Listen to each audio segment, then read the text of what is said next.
I've got really mixed feelings right now about the Bungie Weekly Update, and I want to share those with you guys. So what's going on, guys? How you doing? My name is Paul, and if you're new here, click the subscribe button. Trust me, you won't regret it!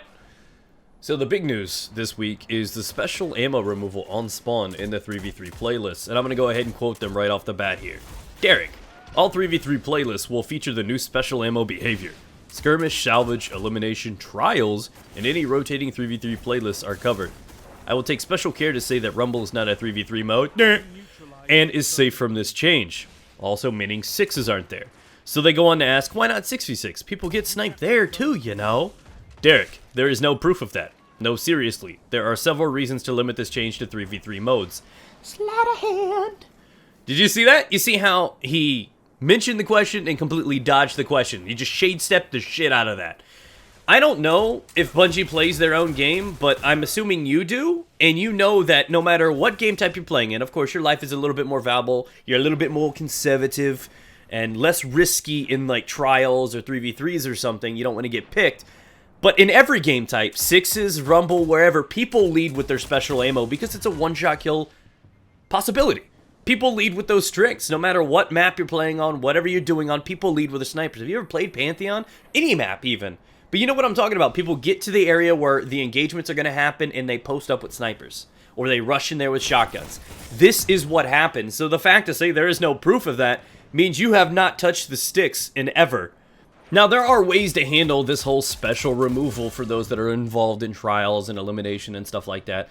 Sidearms are going to be unaffected by this change, meaning that you can still spawn with sidearm ammo. Take a look at that new Monarchy one if you're looking for one to, you know, balance out your playstyle. It's going to be very, very solid. But stepping around that one thing that everybody had noticed just within minutes of hearing this information is people are going to be relying on things like the Invective and Icebreaker a lot now. The Icebreaker, for those that have it, is still an incredibly strong weapon in base Crucible, so without the leveling issues being involved like in Trials, it's still extremely functional. It regenerates ammo every 8 seconds, 1 shot per 8 seconds, and it is capable of putting out pretty high impact and killing people. So that's still going to be a thing that people are going to lead into round 1.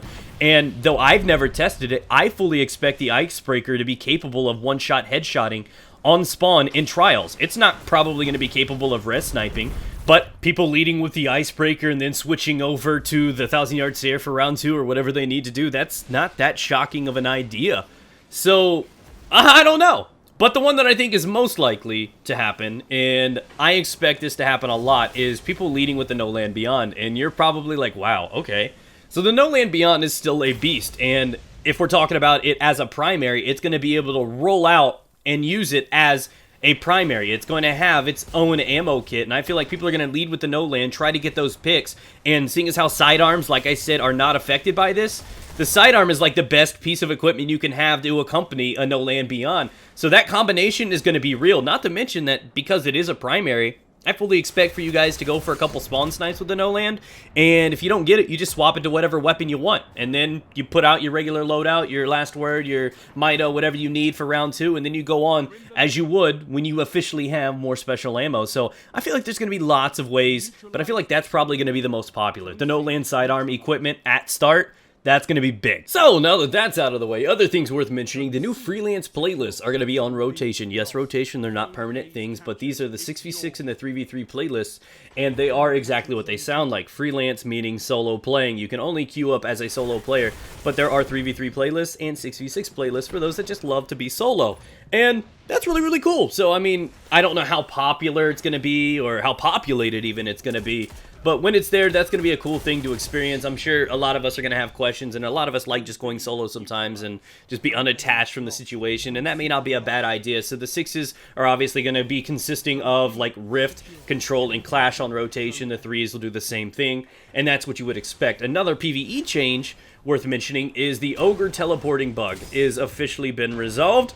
And that one's officially out of the way. So that's a cool thing. I know it took a little while, but that's not a problem you're going to deal with inside the raid any longer. And last but definitely not least, you should have hopefully have heard by now that Rumble and Control have officially been implemented with the new matchmaking system. You guys know that they're going more towards connection-based instead of skill-based like they have been for the past couple months. So that's worth noting. They have also mentioned that trials will be going through tomorrow. So for this weekend's experience and from here on out, trials will be on that new matchmaking system. There should be less lag that you guys are going to be dealing with. It's not going to be gone entirely, just less chance to find it. So that should enhance the experience overall. But that's pretty much all we have this week. Let me know what you guys think down below. Are there any concerns? Do you feel like this No Land Beyond meta is going to be a thing? I'm curious. Take care, guys. I'll catch you around sometime.